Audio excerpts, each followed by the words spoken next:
Salut à tous, c'est encore moi, Patrick Duval. Je vous rappelle que sur ma chaîne, je parle de tout ce qu'on peut faire soi-même. Abonnez-vous si vous aimez bricoler, il y aura plein de choses intéressantes. Et maintenant, passons directement au sujet de cette vidéo. Le moteur d'une machine à laver peut être utilisé pour fabriquer une petite ponceuse à bande compacte. La puissance d'un tel entraînement est suffisante pour que la machine fabriquée par vos soins ne soit pas pire qu'une ponceuse achetée. Il s'agit d'une véritable machine, dont la fabrication ne sera pas une perte de temps. Matériaux, moteur de la machine à laver, contreplaqué de 20 mm, tuyau de 40 à 50 mm, roulement, 2 pièces ressort, boulon. Écrou, contreplaqué, 20 x 20 mm, tôle d'acier 3 mm, feuillard d'acier 30 à 40 mm. Processus de fabrication de la machine à broyer. La première chose à faire est d'augmenter l'arbre du moteur de la machine à laver. Il suffit d'y souder un morceau de fil. L'étape suivante consiste à fabriquer le rouleau d'entraînement de la machine. Pour ce faire, plusieurs disques sont découpés dans du contreplaqué afin de les assembler pour obtenir un rouleau de la largeur requise pour la courroie choisie. Les ébauches sont collées entre elles. Ensuite, après séchage de la colle, le rouleau peut être placé sur l'arbre à longe du moteur et rectifié sur celui-ci. La fabrication du rouleau entraîne est un peu plus difficile. Il est nécessaire de préparer un morceau de tuyau d'un diamètre de 40 à 50 mm, d'une largeur égale à celle du rouleau d'entraînement. Un manchon en bois y est collé. Il est pré-perce.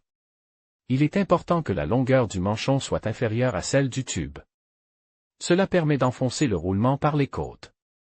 Un support en forme de hache pour les rouleaux est soude à partir de la bande. Il doit être perce pour être vis au moteur. Il faut maintenant fabriquer un support pour le rouleau tendeur avec un mécanisme de tension. Pour ce faire, il faut découper deux ébauches dans la bande. L'une a une longueur d'environ 50 mm et l'autre de 10 mm. Elles sont pliées à angle droit par l'intermédiaire d'une entretoise constituée d'une fine rondelle. Le tube est ensuite soude, mais seulement sur les bords. En coupant le tube en deux après la soudure, on obtient une charnière de porte similaire. Un trou est perce dans sa partie courte et un goujon y est soude, qui servira d'axe de rotation pour le galet tendeur. Les éléments de la charnière sont reliés l'un à l'autre par un boulon. Il faut ensuite percer deux trous dans la partie longue du mécanisme. L'un est fait presque au bord, l'autre à l'oppose du petit ventail. Dans ce dernier, le filetage est coupe.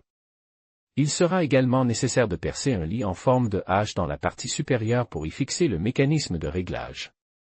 Le mécanisme est maintenant monté sur le lit. Un ressort est placé sur le bord pour tendre le galet tendeur, puis la courroie peut être tendue. En vissant un boulon dans le trou situé à l'oppose du petit volet du mécanisme, l'inclinaison du rouleau peut être réglée, ce qui permet d'ajuster la courroie. Une plateforme de support pour la bande abrasive est soudée à partir de bandes et de tôles d'acier.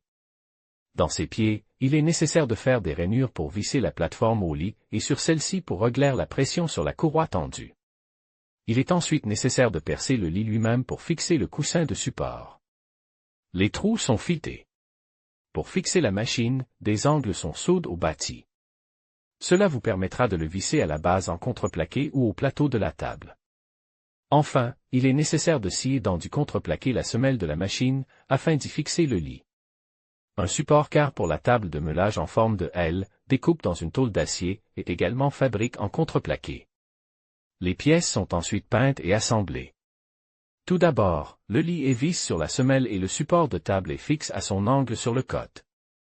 Le moteur, le mécanisme de tension de la bande et les rouleaux sont ensuite montés. La plateforme de support de la bande et la table de ponçage sont vissées ensemble.